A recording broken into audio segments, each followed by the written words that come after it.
The rishi heard it in the forest. The Nayanmars sang it in the street. The Odhuvar carries it to us every day at the temples.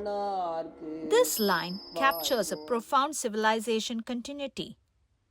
In the Upanishadic age, the rishi did not compose truth, but they heard it, Shruti. In the stillness of the forest, truth revealed itself as eternal knowledge. Centuries later, the Nayanmars, immersed in devotion, brought the truth into the lived experience. They did not merely philosophize, they sang their hymns, especially the Tevaram, transformed metaphysical insight into emotional and social expression. The Odhuvar stands in this lineage, not as a composer, but as a carrier. He ensured that what was heard and sung is neither lost nor reduced to text, but remains a living vibration. He is called Odhuvar. The word comes from Udu, to chant. It is a river of wisdom that has been flowing unbroken for thousands of years. Somewhere else in time, on the banks of Ganga, a sage speaks to his students the oldest words ever addressed to human heart. Those words become the Upanishad. The Upanishads, 108 texts composed across centuries between 800 and 200 BCE, are the crown jewel of Vedic thought. They emerged not from temples or rituals, but from forests, from the intimacy between a teacher and a student sitting close. That closeness is in the very name itself. Uppa, near, Ni, down, Shad, to sit, sitting close to the teacher to receive the living word. The Sanskrit tradition called this Shruti, that which is heard, not read, not studied, heard, the sacred carried in sound. Across the continent, in the Tamil South, a parallel river was flowing between the 6th and the 9th century.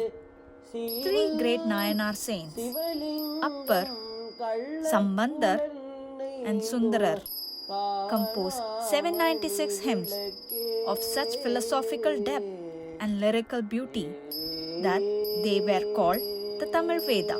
The Tevaram, this became the heart of the Tirumular, a 12-volume canon of over 18,000 verses. And the Odhuvars, those who chant, became the living memory of this tradition. When Rajaraja Cholan ascended the throne in 985 CE, he found the Tevaram manuscripts feared lost, preserved. Tradition says within the walls of the Chidambaram temple itself, sealed away for safekeeping. He had them recovered, renotated, established the Odhuvar system of the temple chanting that continues to this date. Two traditions, two languages, separated by centuries and geography. And yet, as we are about to see, saying the same things in different voices about the same deep truth. The Upanishads are built around one central question. What is the ground of all existence? Their answer is Brahman, the all-pervading, self-luminous, beginningless reality, not a god in a heaven above, the very substance of what is, and the individual soul, the Atman, is none other than Brahman itself. The Tevaram arrives at the same peak, not through argument but through love. For the Nayanars, Shiva is Param Shiva, the Supreme, not confined to stone or sky. He is the light behind the eyes that sees, the breath behind the song that raises.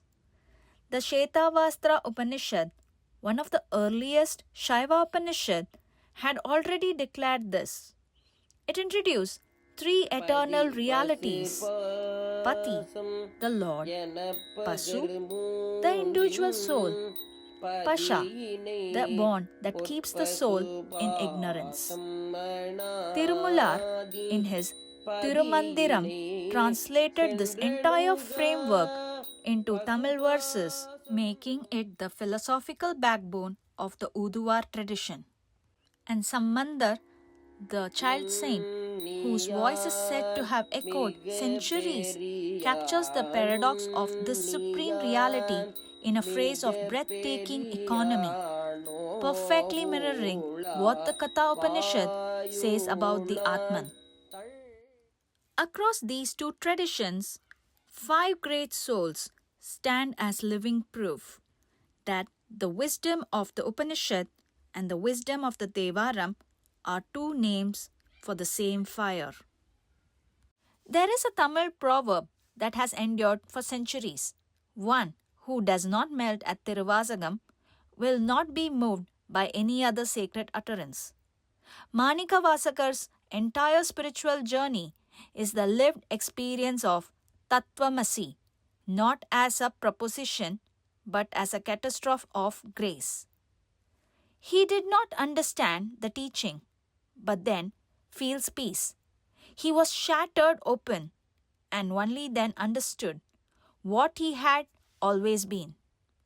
The musicologist Sargnadeva acknowledged the Pan tradition by name in his 13th century Sanskrit treatise, Sangeeta Ratnakar, recognizing Tevaram music as a distinct and ancient system. And the Tirumular made the connection between Om and the Tevaram explicit in a verse of extraordinary simplicity. Every session of Odhuvar chanting begins with Panchashara, the five sacred syllables which Tirumular tells us in the Tamil body of Mandukya's Om. The Upanishad and Tevaram speak the same first word. They always have. The Upanishads say, turn inward. The reality you seek is not outside or in temples or among the stars. It is in the cave of the heart. The Nayanmars say, turn toward. Let your love for Shiva be so complete, so helpless, that the self falls away and only he remains. Both paths arrive at the same silence. Two rivers, different sources, different soil, different centuries. One in Sanskrit, one in Tamil. One from the banks of northern rivers, one from the shores of southern sea. And yet, when you listen carefully, they say the same thing. The Rishi and the Nayanar arrived at the same shore. The Upanishad and the Tevaram are two names for the same silence. And every morning, when an Odhuvar opens his mouth in a darkened great temple, that silence, ancient, luminous, undying, speaks. ஆலயம் வள்ளல் பிரானா